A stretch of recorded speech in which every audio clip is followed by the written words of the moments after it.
We're excited for Nathalie. All right. Come on up. Thank you. You get to walk the red carpet. Thank you. Thanks, guys. It's a pleasure to be here. Thanks for having me. So for those of you...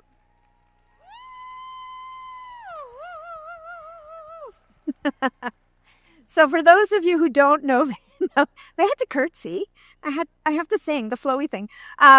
So for those of you who don't know me, I'm a holistic nutritionist I went back to school about 15 years ago to become a holistic nutritionist. And about 4 or 5 years into that journey, when I was really into the biohacking space, how many of us? Yes. I fell down this rabbit hole, the rabbit hole of peptides.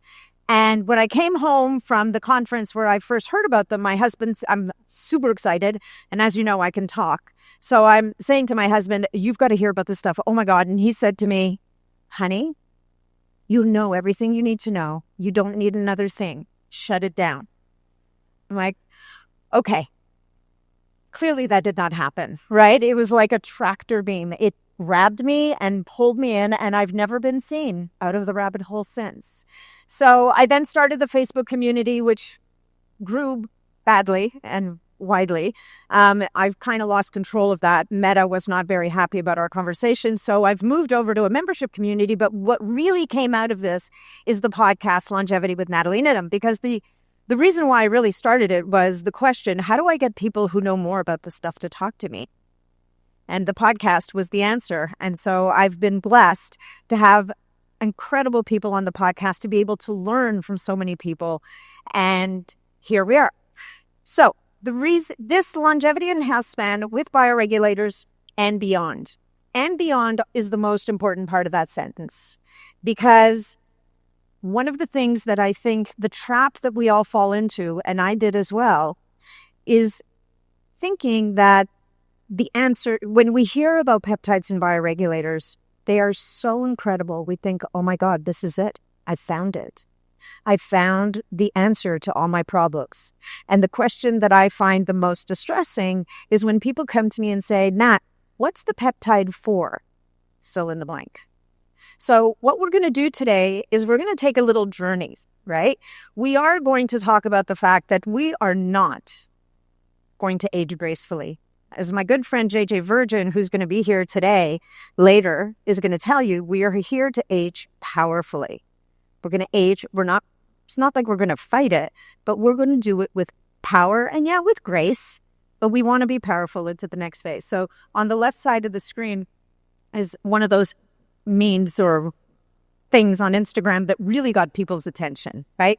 And I guess if I was going to rewrite it, I would say with peptides and bum, right? There's a lot more things involved. In any event, we are just getting started, particularly with peptides. Bioregulators are interesting because they've been studied for decades in Russia. As I look at my Russian friends in the audience, you guys knew about this stuff long before the rest of us. So they are actually really well studied, not just in labs, not just on animals, but actually on humans. So peptides and bioregulators, really, it's been in the last 5-6 years that they've bubbled up into more of the mainstream. And I'm calling you guys, you are the early adopters of the mainstream, right? So still, if you walk down the street and you talk to someone about peptides and bioregulators, they're going to think you're absolutely crazy. So, excuse me.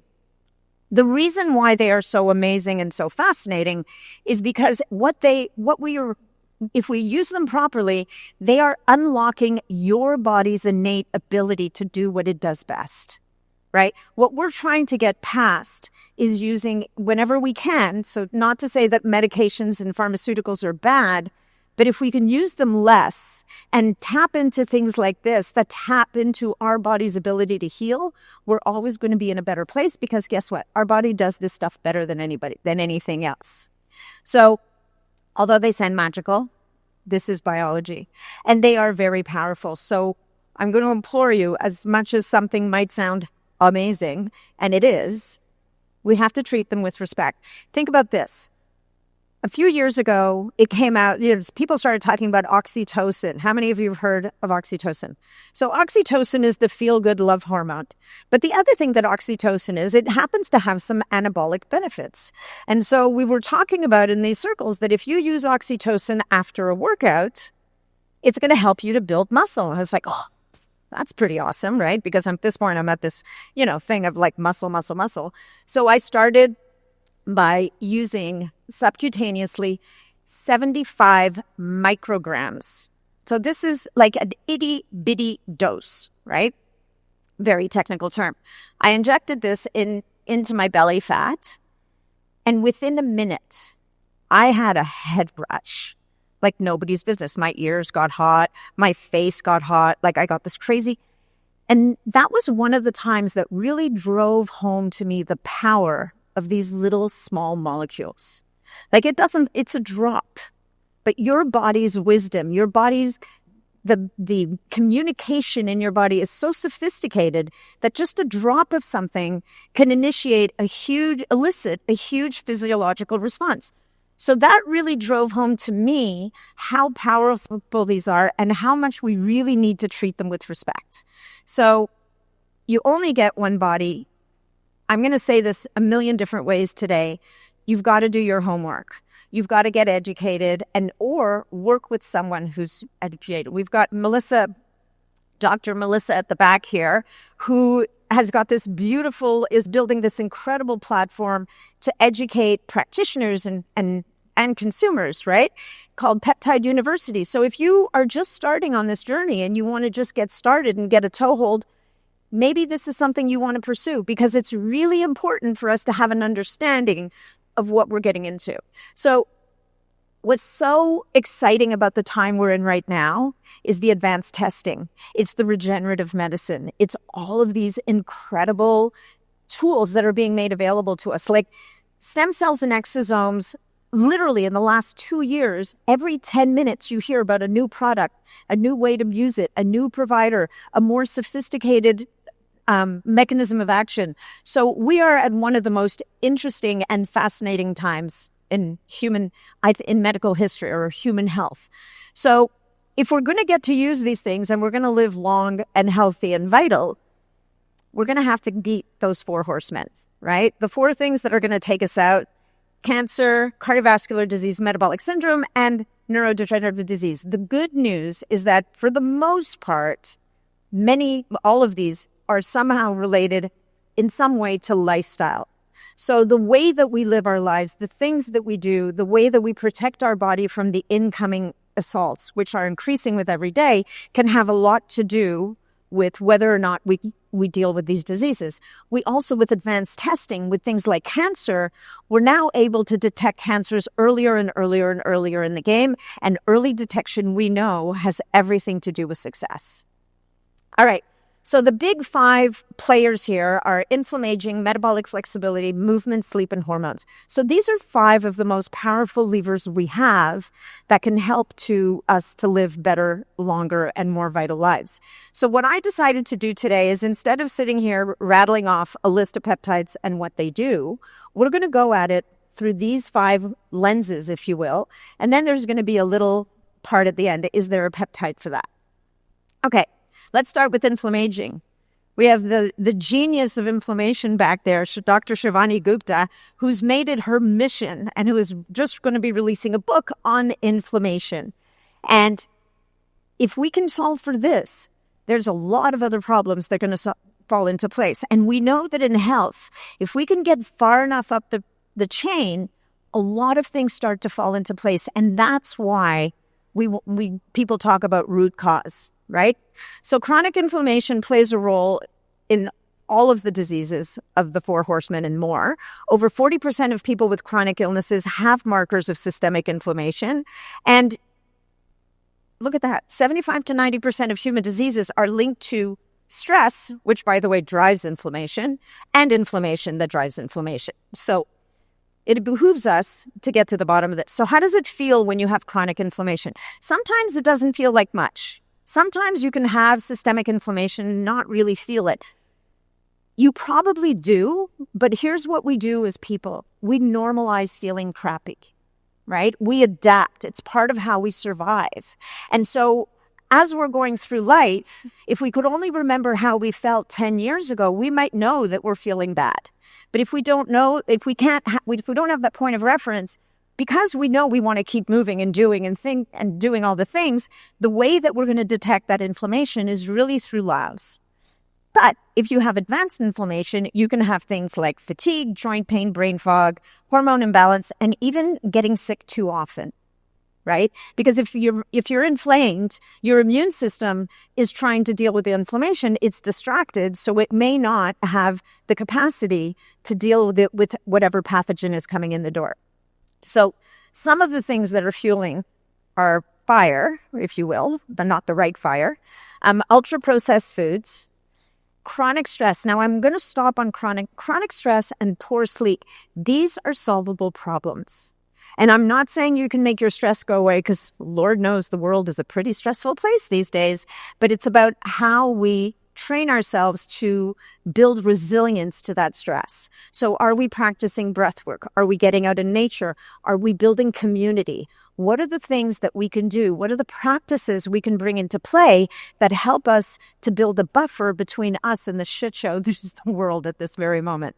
Sorry, sometimes I have a potty mouth. You'll have to forgive me. Poor sleep. Sleep is a tough one to fix for some people, but it's worth getting to the bottom of it. It's worth the effort. And I'm going to talk about a couple of things you can do for sleep, but sleep is very individual. So know that what works for one person is not always going to work for the next. Cynthia Thurlow did a great presentation on hormones. Hormones are going to be a big piece of the puzzle that we need to solve when we're looking for sleep, especially as women. But frankly, cortisol is a hormone, right? So, and then a sedentary lifestyle, right? So sedentary lifestyle leads to ultimately to inflammation. I was going to say inflation. Inflammation. We could call inflammation of the body, I guess. Physiological inflation. Anyway, the bad news is that it's a feedback loop, right? So the more you've got inflammation, the worse you're going to feel, the worse you're going to sleep, the more stressed out you're going to be. But we can break it, right? Moving daily, getting outside into nature is going to be one of the most powerful things you can do. If you can get barefoot in the ground on the beach, how many of you live here? God, you're so lucky, right? You could just go to the beach, put your feet in the sand, even if it feels a bit icky between your toes. It's the best way to ground. It's the best way to get your body to just down-regulate. Sleeping deeply, so doing the work, finding the practices, having good sleep hygiene, which I'll talk about a bit more, is going to do so much for your sleep. Cutting sugar. Seed oils. Seed oils are an interesting one. I'm not going to talk about them too much, but I would say that there's good and bad in the world of seed oils. I'm a little controversial that way, but the stress of never having seed oil cross your lips alone is going to kill you. So, so bring some balance to the equations. All right. And excess alcohol. Again, I'm not a big fan of alcohol personally. If you have a glass of wine once in a while, that's okay. But if you have a glass once in a while that becomes a glass every day, that becomes 2 glasses, and then, the bottle's half empty, I may as well finish it kind of person, alcohol's not your friend. Give it up. All right. Managing your stress to lower cortisol, we just talked about. And of course, rebuilding with clean food. What is clean food? Whole food. Food that looks like the food it started out as. I mean, it doesn't have to have a face anymore, but it should look like real food. Ideally, it's not coming out of a box or a bag. Cold and light. So I would say on the cold side, we're talking about contrast therapy. It's not right all the time for every person, but it can be a great tool to build resilience into your nervous system. And then, of course, the right light at the right time. You could do a whole presentation just on that. Morning light, lose the sunglasses during the day. Try to get outside around sunset, avoid the artificial lights before bed, put on your blue blockers, all the things. All right. Now, is there a peptide that can help with inflammation? So remember, we want to be doing all the things. But when we're trying to break the cycle of inflammation, if we're working with a knowledgeable practitioner, there's a little tripeptide called KPV that is amazing. And it's naturally occurring in the body. So people will say to me, I'll put up a post about KPV and some smarty pants will come on and make a comment and goes, well, I already make it in my body. Why would I need to supplement with it? I'm like, I don't know. Are you on fire? Maybe you need more. Do. Right? So KPV is very versatile. It's great for skin. It's great for gut. It's great for all different types of inflammation in the body. BPC 157. How many people have heard of BPC 157?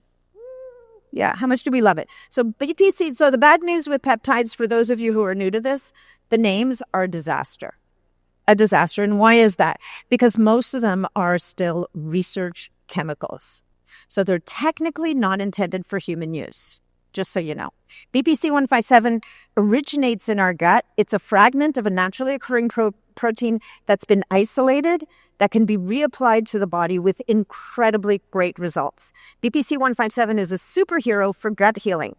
Cynthia Thurlow was talking about those gaps in the gut lining that happen for any number of reasons. And again, it could be its own presentation. BPC 157, even taken orally, is really, really powerful for that. Thymosin beta-4, BPC 157's BFF when it comes to healing musculoskeletal injuries. And then we have LL37. Now, I included LL37 only because it can be really, really useful, but you have to be very careful with LL37. It is a very powerful antimicrobial compound. It's a tiny little protein. It can make your world amazing, and it can make your world hell. So LL37 is one of those peptides that I recommend you get assistance with. You go really slow because it's like the galloping knight that's stopping for nothing and will run over the good guys to get to the bad guy. Not a great situation. All right, metabolic flexibility. How many of us feel like, right? We lose, as women, we lose our insulin sensitivity. Once we lose our insulin sensitivity, we lose our metabolic flexibility. We lose the ability to toggle between burning fat and burning carbs. Some of us never had it. Like, let's face it, a lot of people are walking around metabolically inflexible, always stuck in sugar burning. We need to break that cycle. So metabolic syndrome affects 25% of adults globally. I actually think that's a low number. I'll bet you it's higher. 30% of U.S. adults. Over 830 million people worldwide have diabetes, and that's diagnosed diabetes, right? So we know that number is much bigger if we're looking at people who are not diagnosed or people that are teetering on the edge, about to fall over as their doctors are watching. No, you're not diabetic yet. No, you're good. You're fine. Oh, look, you have diabetes. Let's give you insulin or whatever. So metabolic flexibility, like I said, it's the ability to switch between burning carbs and fats for fuel. We want to be able to do that. Why? Because if you can burn fat for fuel, you actually can skip a meal and not kill the person in the car beside you, right? You actually can intermittent fast without it being a disastrous, stressful event to your body. So we want to get to that place where we choose when we eat. Now, guys have way easier time with this than us girls. They can fast a lot more frequently and more easily, and also they get results way faster. I used to coach women as a nutritionist, and they would come back to me after 3 weeks and go, okay, I did everything you told me to do. My husband did everything that I was doing. He just lost 15 pounds. And nothing. We're just more complicated, ladies. We're the mysterious ones, right? So it's a little tougher for us, but nevertheless, that's what we're shooting for. So then the next question is, okay, Nat, what's better? Fats or carbs? If you can burn carbs efficiently, they're great. If you can't burn carbs, then we need to restore that ability. And we need both, right? So we need to be able both so that we can be metabolically flexible. So what does it look and feel like when you're metabolically flexible? You have steady energy, right? No crashes and falls. Which means your blood sugar is under control. Your weight is managed. You're not one way or the other. And you have ultimately a reduced risk of metabolic diseases, which is what's going to help us to live longer and better. So in the absence of metabolic flexibility, we not only have insulin resistance, we're tired, and we have difficulty losing weight or gaining muscle. I would say gaining muscle is the big piece here. Because when somebody asks you, what do you want to do? Do you want to put on muscle or lose fat? Your answer should always be, I want to build muscle. Because if you're going to build muscle, you're going to lose fat.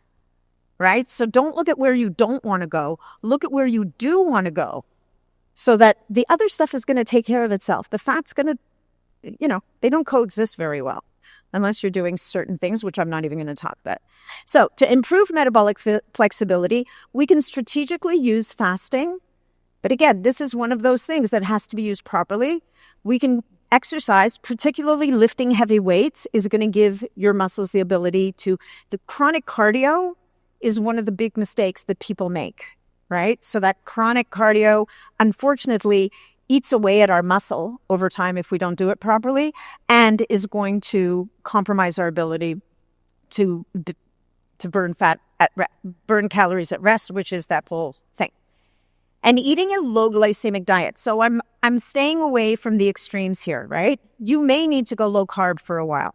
That may be something you need to do. But fundamentally, if we can all eat a diet that is low glycemic, which means we're avoiding the spikes and the troughs, we can wear a continuous glucose monitor for a couple of weeks, it will teach you so much about how your body deals with the foods that you're eating. Really easy. Now, is there a peptide for that? Well, we all know this. How many have not heard of GLP peptides?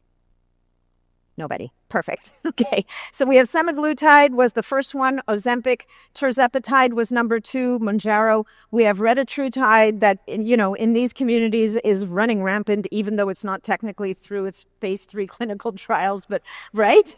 Everybody, it's everywhere. We don't care. Woohoo! So we have semaglutide is our single agonist. Tirzepatide is our dual agonist. I think tirzepatide, because that sounds like 3, should have been the other one. And then, don't you think? And then retatrutide is our triple agonist. Retatrutide seems to be the most powerful of the 3 simply because it doesn't have as big an impact on appetite, and it makes it a lot easier to hold on to muscle. Now, I would argue that you can hold on to muscle pretty darn well on tirzepatide. The trick is that you've got to do the work. So just taking a GLP-1 so that you can fit into your size 2 skinny jeans is a recipe for disaster. So there's a few of us, like a lot of us out there, screaming about this right now, screaming against the medical profession, which too often doesn't have the time or the energy or the willingness to coach people through using these compounds. What you want to do is you want to find the lowest effective dose for you and stay there. If it took you 30 years to put on the extra 40 pounds, don't expect it to go away in 3 months. Like, for crying out loud, give your body time to adjust. Give yourself time to retrain your eating habits, retrain your taste buds. And it's going to make it easier for you because your brain's not going to be screaming for junk food all the time. Right? The other thing is this whole idea that you're going to lose your muscle if you use these compounds is completely flawed. Technically, you should be able to build muscle. The problem is that people don't eat enough. And as Cynthia was saying earlier, people have a really hard time getting enough protein in at the best of times. And then you have crappy eating habits. So now you have to nail those eating habits. You have to eat protein like it's your job. You also have to eat vegetables, like those low energy, high nutrient dense vegetables. So you need to aim for a very nutrient dense diet that is protein forward. And don't forget to drink water, because you will get dehydrated because you're just not that motivated to put things in your mouth. Okay, so that's my little lecture on that. So there are GLP-1 alternatives. There are a couple of supplement stacks out there that are really helpful. And this is where, if you're willing to actually, used properly, the GLP-1s are like having training wheels on your bike. Anybody remember training wheels on little 2-wheelers when you were a little kid and they were right down on the ground? Well, if you're willing to deal with training wheels that are higher off the ground, which means you have to do more work, then these kinds of supplements can actually be very powerful. So I just want to make sure that people know it doesn't have to be one thing, right? All right. Body that in motion stays in motion. Like, we've all heard it. The less you move, the further behind you're going to get. So your joints, we start with joints. These are the gatekeepers to your future best self. You need healthy joints so that when you trip on a rug, you can catch yourself. You also need muscle, but you need to not feel like your knee's going to explode. So we want to move daily. We want to build that muscle. We want to eat an anti-inflammatory diet so we're not setting ourselves on fire. We obviously want to hydrate, and we want to prioritize recovery. So I'm not going to, unfortunately, I don't have time in this particular presentation to get into all those things, but things like near infrared light and red light therapy are really powerful adjuncts to everything that we're talking about today. And of course, muscle. Muscle is metabolically active. The muscle is the organ that allows you to sit in a chair and be burning more calories at rest. And it also makes it easier for you to exercise more and want to and feel good, right? And strong muscles support your immune and brain health. So it all fits together. Remember that your body doesn't exist in silos. It exists as a holistic system, a very complex system, and a very powerful system. So we know that when we lose muscle, and we do lose muscle as we age, but these things feed each other. So the less muscle you have, the faster you age. The faster you age, the less muscle you have. So we need to keep building it. And this goes for men a little less, but still, men also will lose muscle or it'll be harder to build it.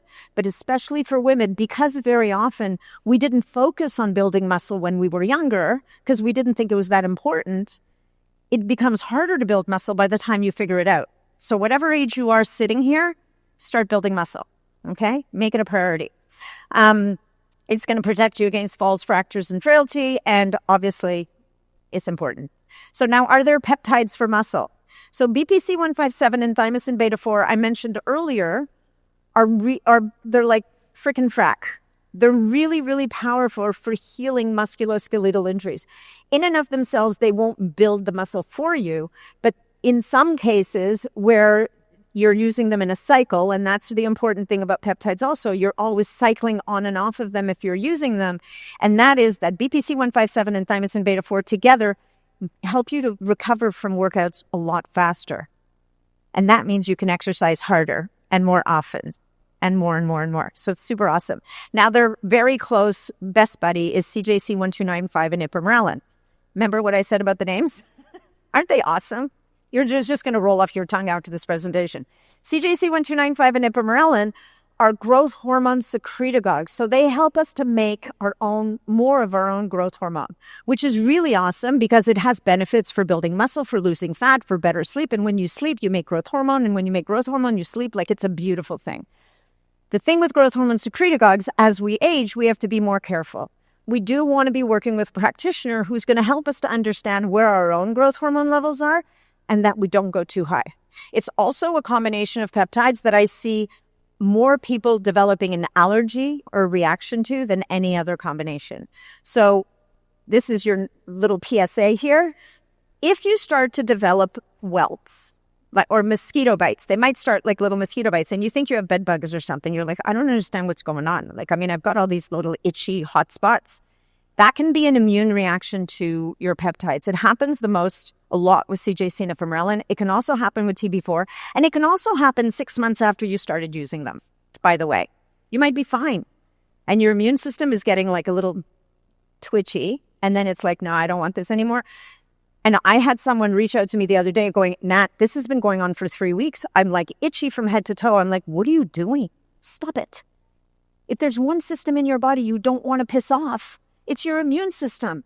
Back off. And he's like, oh, but I like it so much. I'm like, nobody cares. Your body doesn't care. Just quit it. Cardilax and Gotratics. Now, if you think the names of peptides are bad, the names of bioregulators it's kind of like going to IKEA, right? You go to IKEA, literally like going to IKEA. It's all those crazy names they come up with, like God only knows how they come up with this stuff. Cardilax is the cartilage bioregulator. It's amazing. It upregulates collagen and elastin. So where do we need collagen and elastin? We need it for our joints, but what else? Our skin, our heart, our kidneys, our blood vessels, everything in your body that has to contract and release needs collagen and elastin. Gotratics, that's the muscle bioregulator, I'll bet you all knew that, will help with muscle health. All right, muscle food, whether you use peptides or not, we should all be using creatine. Creatine monohydrate is the one that has the most research behind it. A lot of people are now talking about creatine HCl. It seems like you can use less creatine HCl to get the same effects as creatine monohydrate. But jury's out on whether you really need to spend the extra money on it, but it's good. Whatever it is, just use creatine, okay? Essential amino acids are a really great tool to have in your back pocket, especially if you're on GLP-1s and if you're working out really hard, because it gives your body those essential amino acids you need to build and recover from workouts. Branched chain amino acids fell out of favor for a while, but I actually think they're really, really great, especially for an older population, and we take them around workouts. There's a couple of products here. Longevity by healthspan.com. It's got a couple of new peptides in there that are extracted from fava beans and lentils that have been shown to increase muscle synthesis. And then some of us, I don't know if everybody got this in their gift bag here. If you got a product called Yoked, anybody got Yoked? Okay, it tastes kind of like cookie crumbs. Best stuff. What is it? It's fertilized egg yolk. Bodybuilders have been pounding eggs for decades. They knew this. But what these guys did is they made a fertilized egg yolk product that they've shown in studies increases muscle synthesis by 3-fold. And it's not a peptide. Super awesome. And it's yummy too. And they don't deliver to Canada. So anybody who wants to be my mule, put your hand up. All right. So just a couple of stats on the bones. 1 in 3 people over the age of 50 die within a year of getting a hip fracture. We don't want to fracture our hips. And the only way not to do that is to make sure our bones stay strong. And the only way to do that is to measure, right? I'm going to talk about testing in a little while. You will not feel osteoporosis you definitely won't feel osteopenia, but you will not also feel osteoporosis until it's too late. And those hormones that Cynthia Thurlow was talking about, super important. It's the first step. 42% of individuals with low bone density have a 42% higher risk of developed dementia. Remember, we talked about how it's preventable. Why? Because you have the low bone density, you probably don't have muscle, you're probably not moving, you're probably not metabolically flexible, and you probably have inflammation. Everything follows. Everything snowballs. All right. And guess what? We win the prize. We have the edge on this. Yeah, yes. Okay, so what do we do? Nat, stop telling us about the bad things. Give us some good news. Hormone therapy. Build the muscle. If you don't use it, you will lose it. This is a fundamental law of nature. Kind of like everything that goes up goes down. If you don't use it, you're going to lose it, and I don't care what it is. Whole body vibration plates. If you can get access to a place that had a power plate or any of those vibration plates, they're amazing for stimulating fibroblasts. Fibroblasts? Yeah. The ones that build the muscle. Clasts? Blasts. Anyway, whatever. You want to build muscle. Vitamin D3 status is super important. MK7, right? Vitamin K is also mega important because vitamin K is the shuttle bus that gets the minerals into the bone. And then I can't see. Peptides and bioregulators. It's kind of the same stuff I was talking about for muscle, so we're not going to go over that. Okay. How many of you are sleeping? Anybody need a 7th inning stretch? You want to stand up? Are you getting tired? All right, so sleep. 1/3 of adults experience typo, insomnia, and you can stretch too if you want. And 3/4 of older adults will experience insomnia, which is a shitty stat. But I think that's because those are all the people that are not doing all the things that we all know to do, right? So short sleep duration is linked to obesity, diabetes, hypertension, stroke, anxiety, and depression. Oh, and heart disease, all the things. So, remember when you were a teenager and all you wanted to do was sleep when you weren't out partying? We kind of need to go back to that a little bit, right? Nearly half of people with below average sleep quality rate their mental health as poor, very poor. And I think we can all agree that's kind of epidemic in our world right now. So when we sleep, we have better hormone balance and it becomes easier to balance our hormones. We have our metabolism. It takes one crappy night of sleep to increase your insulin resistance. Do you ever wonder why you crave carbs the day after a sleepless night? Because your cortisol is spiking, because you're in, it's just the whole thing, right? Your cognition is better and your recovery is better. And also you build muscle better because cortisol, which goes high when you haven't slept and you're exhausted, is catabolic. So we talked about oxytocin being anabolic. It builds. cortisol, when it's too high too long, breaks things down. So we can't build muscle and bone when our cortisol is up in the sky all day long. So sleep is the most active thing you do all day, which is a bit depressing. You really want to think that you're doing nothing, right? So you're doing nothing, but this is when the crew is at work, right? So the crew is at work, maintaining your brain, repairing and regenerating. You can get younger while you're sleeping. You will get older if you stay awake too long, if you don't get enough sleep, faster. Helps your hormones to be more balanced. It helps your immune system. We also know when we're sleep deprived, we're more likely to get sick. We've all experienced this. Anybody who's had a baby knows this. Those first couple of years. Helps your metabolism to be healthier, and obviously cardiovascular health is better as well. So you want to channel your inner teenager. So before we talk about anything that's going to help your sleep, you need to be doing these things. Because if you're not doing these things and you're taking all the supplements and the melatonin and the peptides and the things, you're still not going to sleep. You're fighting against yourself. So do yourself a favor. Plus, then you might not need the other stuff. This is free, right? This is all the free stuff. Create your sleep sanctuary. Keep your room cold. Even if your partner says it's too cold, tell them to put on a hoodie. Whatever. Okay, your room needs to be cold. Your body temperature needs to be able to drop in order for you to get good sleep. If you have a grounding sheet on your bed, you get bonus points. And keep it dark. If you can't make it dark in your room, wear a sleep mask. It will make a world of difference in your world. There are wearables that will help you to track your sleep. Now, wearables, we all know, is a double-edged sword. If wearing wearables stresses you out, don't wear a wearable. But if a wearable you see as a source of data and something that's going to give you insight of, oh, look, every time I do this, watch the news up until 1 o'clock in the morning, I get really bad sleep for some reason. I don't know why. But every time I do that and I take this supplement, it seems that my sleep scores are higher. And that's where we want to use them. The other thing is the 8 sleep. I don't know how many of you guys know what that is. It's this I know you guys know. It's this magical mattress pad that you put on your bed that has water coils running through it, and the water coils you can change the temperature and it'll draw the heat from your body. Also, it separates in 2 sides. So if one of you likes it hot and the other one of you likes it cold, you get to control that. It's super cool, and it tracks your sleep. So anyway, so your wearables are going to tell you about your sleep stages, your HRV, and your recovery. And by the way, I'm not even an affiliate for 8 Sleep, but it's a really powerful tool. Sleep 2.0, other things that can help with sleep, PMF maps. Some people do really well with a cold shower before bed. There are other people that seem to do better with warm shower. You kind of have to figure out what works for you. Acupressure mats look a little medieval, but they actually work really well. It's those mats that have, well, there's one right there.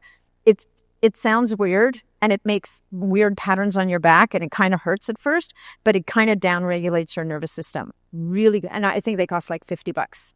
Really cool. Vagus nerve stimulation devices can help. Cooling sheets and devices we just talked about. New Calm saved my bacon last night, right? I couldn't get back to sleep after a little stressful event.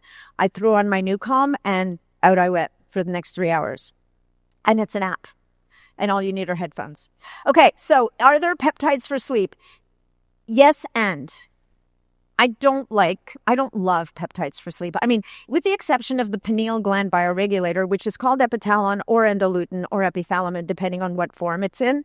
It's another presentation. The pineal gland bioregulator regulates circadian rhythm. It helps to normalize melatonin production. It activates telomerase, which is the enzyme that maintains telomeres on the ends of your DNA. It can be fabulous for sleep. You would only probably need a 30-day cycle to know if it's going to help your sleep. I've talked to people who swear by the stuff. The thing with the pineal gland bioregulators and any bioregulator, think of it as resetting systems in the body. You do not take them every day. Or you do, but like for 30 days or 10 days, but not in perpetuity. Capiche? All right.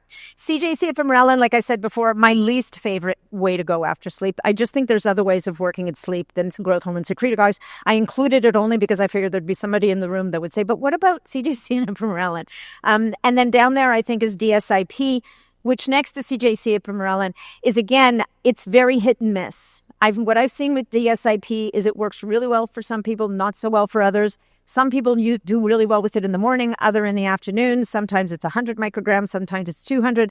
So you need to be working with someone who's going to help you to navigate what's going to work for you, if it's going to work for you. And then, of course, we've got the sleep supplements. So I've put a list here, but I want you to remember that depending on what is messing up your sleep, different supplements are going to work for different people. There's not one answer. And this is like, how many there? 1, 2, 3, 4, 5. But we could come up with another 20, right? And some people's going to swear by one thing and the next person's going to swear by the next thing. So with sleep supplements and any sleep, whether it's a peptide or a supplement, know that just because it doesn't work for you day one doesn't mean it's never going to work. Give it time and do all the other things. All right, I only have 6:50 and I think I have a lot of slides up. Hormones, masters of your universe. I'm not going to spend a lot of time on here because Cynthia did such a great job on her hormones. I didn't get to listen to Amy's talk, but I'm sure she talked about hormones because that's her thing. But these are the big players. I mean, there's more, obviously. We know that sex hormone production declines.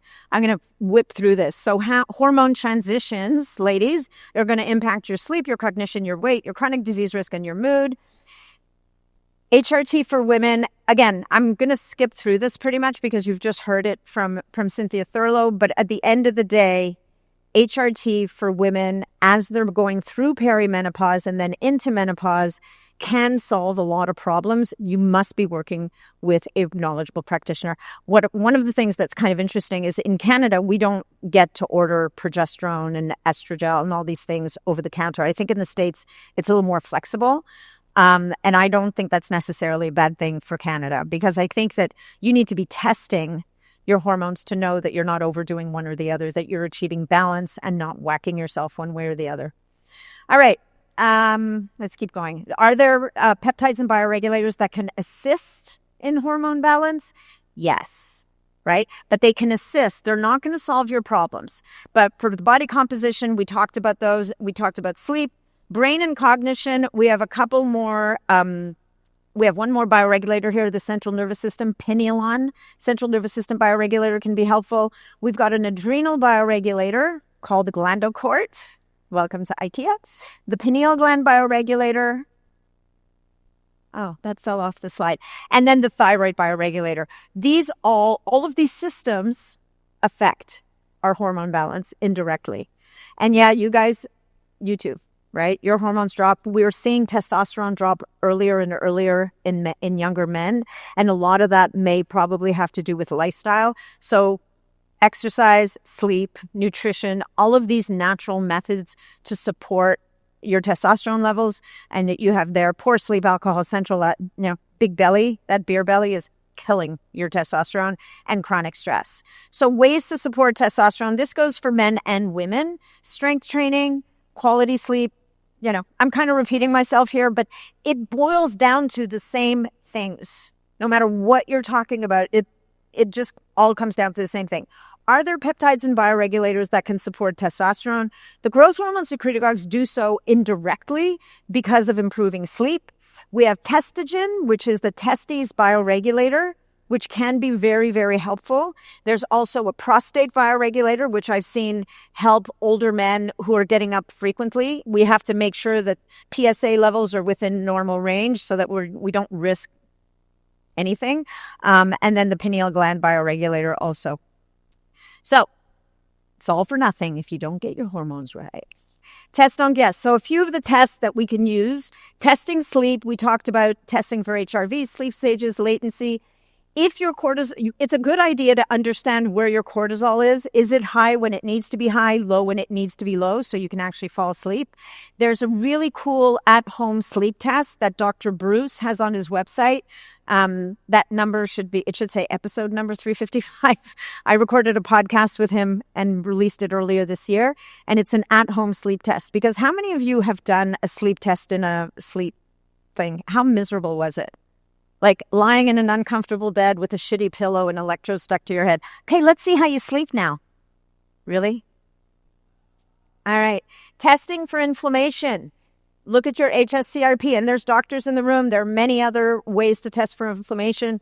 but these are some basic markers that are going to be helpful. You want to be testing for your hormones. Blood work first, then go for the Dutch, right? Don't just jump into the Dutch. Look at your base. Get a knowledgeable doctor to look at your labs, and they're going to be able to tell a lot about what's happening with your hormones. And obviously, if you're looking at thyroid, don't allow anybody to tell you whether you have an issue with your thyroid on TSH alone. You got to look at the T3 and the T4 and the RT. You need the whole picture. Okay, testing body composition. There's some really cool tools out there. DEXA scan is kind of like the standard of care tool. It's very helpful. It gives us an idea of our bone density. It gives us an idea of how much muscle we're carrying and how much fat we're carrying. The in-body scan, you're going to find that mostly in gyms. It's not as accurate, but we're looking for metrics, right?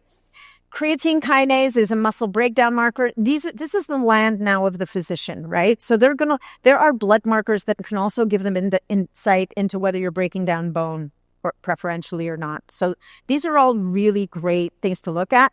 I'm going to give a shout out to the Ecolite REM scan machine, because not only does it look at bone density, but it also looks at bone quality.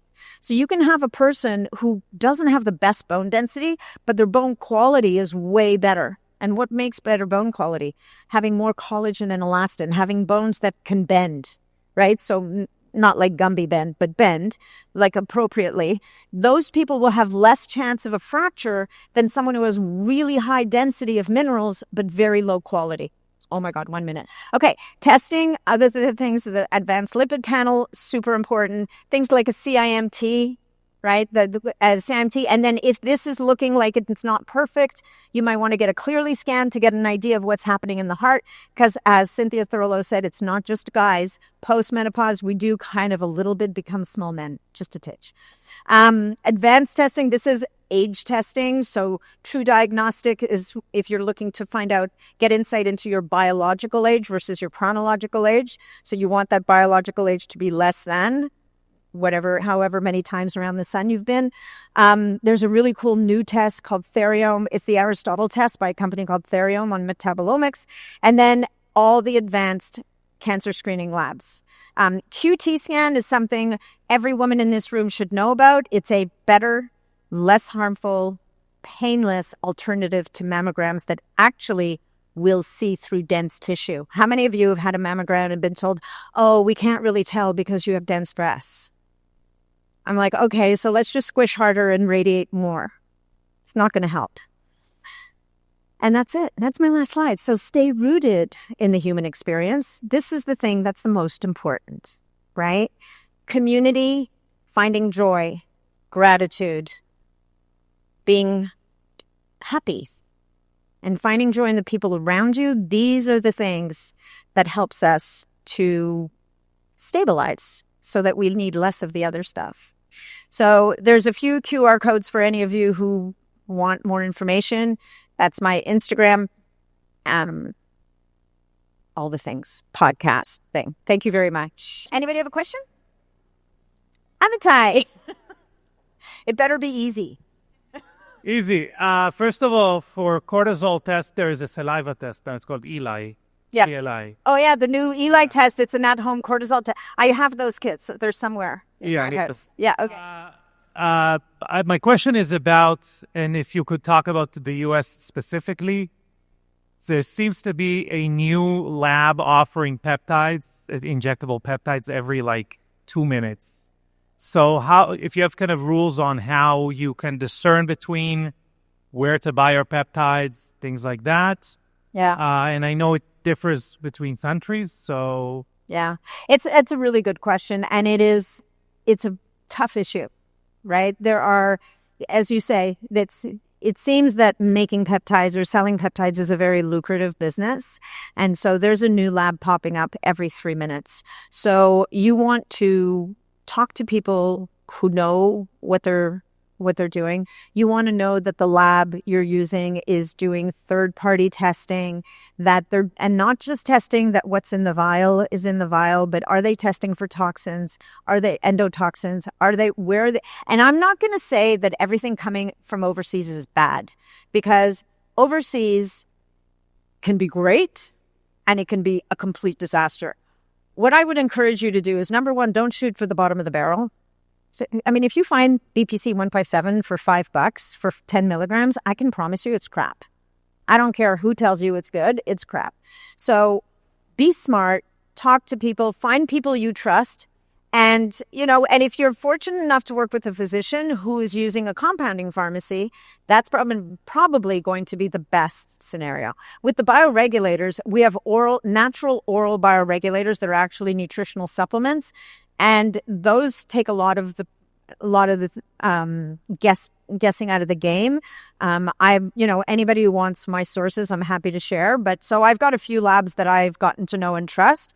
But to Amitai's point, there's new labs coming up all the time. So you do have to you have to do the work. You have to be cautious. Thank you. Anybody else? No other questions? Oh, we have one. Thank you very much for a beautiful presentation. You mentioned bone density versus bone quality. Can you expand a little bit on bone quality, how we test for it, and what should be looking for? Yeah, so I don't know the numbers, but so if you Google, and I think there's quite a few places here that have these machines. It's actually a machine from Italy. It's called the EcoLight machine, and it's called the REM scan. It's a very easy process. I think it's an ultrasound, and it's assessing what the bones have made of. So it's not only worried about the minerals, it's looking about the collagen, it's looking at the resilience of the bone. So when I actually did a podcast, I think it may be last year now, with Gary Rhodes, and then another one with Dr. Doug Lucas, and both of them speak to this. And I think it's actually one of the most important progresses we've seen in bone density scanning, because it really looks beyond, because, you can take a drug, right? And this is the challenge with the drugs, is they're going to lay down minerals like nobody's business, but then you're going to end up with very brittle bones. And this is where you hear about people washing dishes and they fracture a vertebrae and they're fine. Nobody understands how it happened. So we want to make sure that we're walking that line. And then, so if you look up the REM scan, EcoLight, you will find places, I know, in Florida, because Gary lives in Naples, so he's made sure there's machines available. You're welcome.